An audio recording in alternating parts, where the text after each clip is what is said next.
Herzlich willkommen bei Sterbeforschung aktuell. Welcome to Thanatology Up to Date, in particular our session of interviews with Dr. Reto Eberhard Rast, who's dealt with near-death experiences for years. Today's topic concerns the question whether children can have near-death experiences as well. Dr. Eberhard, what is known about this topic? Have there been documented experiences by children and teenagers that are similar to near-death experiences that adults have? Yes, definitely. They are quite similar. There are certain differences, but they mainly concern the quantity. For example, quite often children have less complex near-death experiences, and they are reduced to just a few elements. For example, they have fewer life reviews during their near-death experience because their life has been shorter, so things match up here. Another aspect that is interesting is that children encounter animals more often than humans. And oftentimes, they are their dead or let's say deceased pets. This is an element that can be rarely found in experiences that adults have. Or the children would also meet unknown forest animals. Or another element is that they meet relatives they don't know, and only in retrospect they find out who that person was. Because due to their short life, they know fewer people that died during their lifetime. And that's why we think that this has also an impact on the content of their near-death experience. What do we know about how children deal with such experiences? It differs. I would say children have similar positive but also challenging after effects as adults have. Firstly, the child often matures due to this experience or is premature.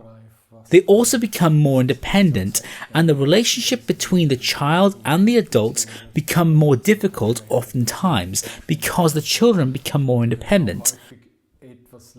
Oftentimes, it's also easier for them to learn something. It seems that it's easier for them to understand abstract concepts.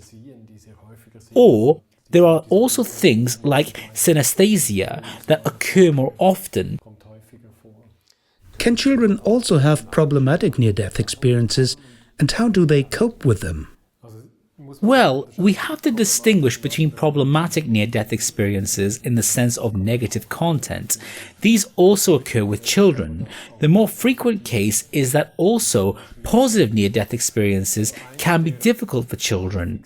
One of the most frequent problems is isolation, being alone with such an experience and being different after having such an experience, and they can't really integrate it. Another thing that occurs quite frequently is that they possibly experienced beautiful surroundings. They wanted to stay there, but they had to go back, and these are things that can't be understood by a child. These things are also often connected to guilt, such as, why did I have to go back? Or sometimes children have paranormal phenomena they didn't want to have. They just want to be like the others. Or they've become more sensitive towards medication and violent scenes. These are similar problems that can be found in adults as well, but of course, children are confronted with these problems in a different way, like how they deal with it and the resources they have. And it's not so rare. Well, we haven't documented many near-death experiences in children. There have only been documented about 250 cases, and insofar, it is difficult to provide reliable information. However, it seems that children who had a near-death experience go through difficult crises during their adolescence that oftentimes leads to suicide. The suicide rate is actually higher in these cases, and the wish to go back where they were because they can't cope anymore. However, if the integration of this experience into their life works out, they can develop strengths that can be used in a positive and constructive way in their lives later on. And it can also have an impact on their lifestyle as an adult. Are there any rules regarding how doctors and relatives should react when they think that a child has had a near-death experience? I think there is one rule that can be named, which is to listen to them empathetically, that we take these children seriously. Another rule I could mention is, when you get in contact with a child, this could be as medical staff or as parents, where we know that the child has gone through a difficult medical time, you can assume that a near-death experience could have happened. Children might not necessarily mention this right away. It seems that it is more likely for children to have a near-death experience than for adults. In the case of adults, near-death experiences occur at a rate of 5 to maximum 30%.